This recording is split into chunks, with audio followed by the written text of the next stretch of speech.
Hello, this is Module 6, Toxicology and Me. What I learned, and specifically why humans are more vulnerable to toxic chemicals early in life.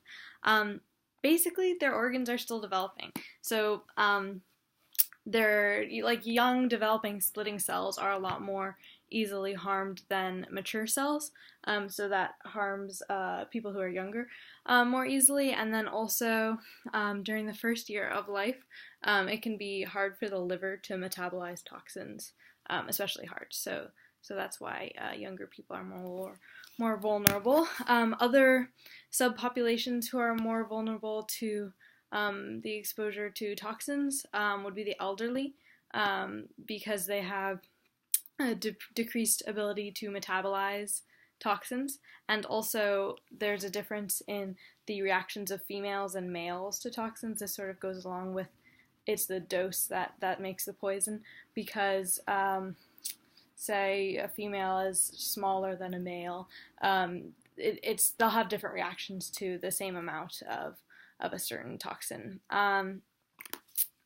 Also, people with compromised immune systems or liver failure are more susceptible to toxins impacting their health.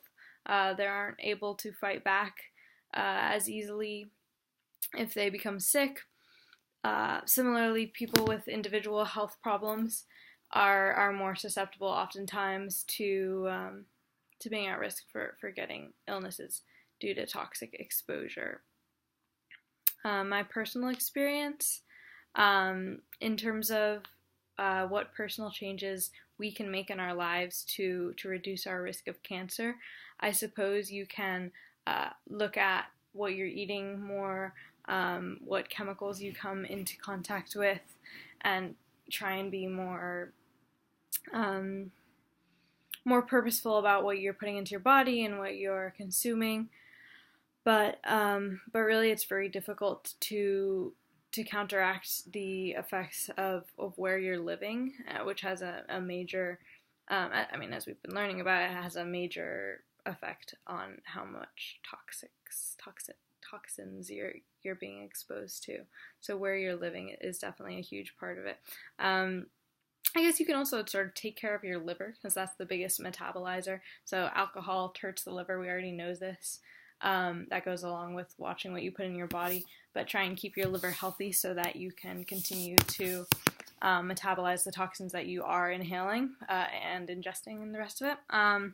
But the idea that this module brought up a lot was this sort of living downstream concept, where you can't really change a lot of what is in your environment because you're not the source, and the source is like far upstream, as the metaphor goes, and you can't really, like, you would have to, like, in order to stop it, there has to be a massive public action to really stop it at the source, and then also clean up what's already been done, because that'll continue to affect people, as we've seen in the certain examples throughout the module.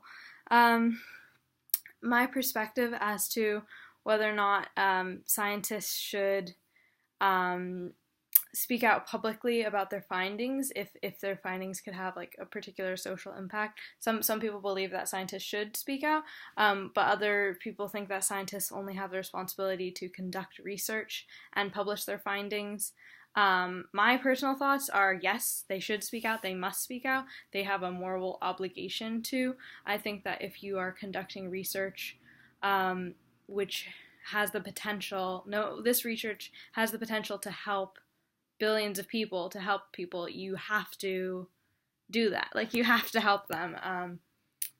I think the pros and cons of my argument, people could argue that, like, it's not the scientist's place, their job is to do the research and sort of like separate it from the emotional aspect of what they're doing. And I know a lot of scientists are like really committed to logic, which I think is great, but logic and emotion have to have some overlap, and logic has to be used to an emotional end, if you can consider like human lives emotional, which I do, but like it's also just about saving lives, really.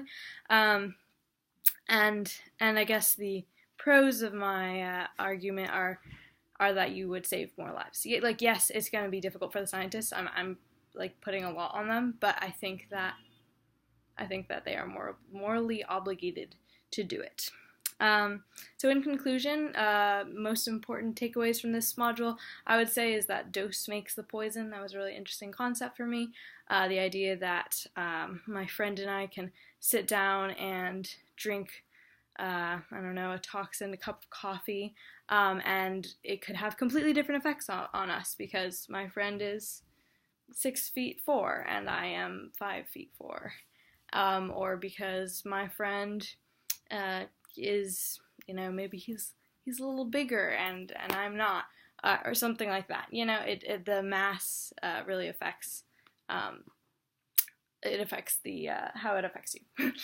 So other main conclusions: our environments are definitely super responsible for our health, and this has sort of been a massive theme throughout the environmental justice course. It's sort of the big thing, right? The environment affects our health, but in this module, it was sort of, especially the living downstream, I think, and the woman who had cancer and was sort of looking at, and every city she went to, she would look at where the toxic waste sites were, and just this idea that that in some ways we really have very little control, even if we change our diet and make ourselves super healthy.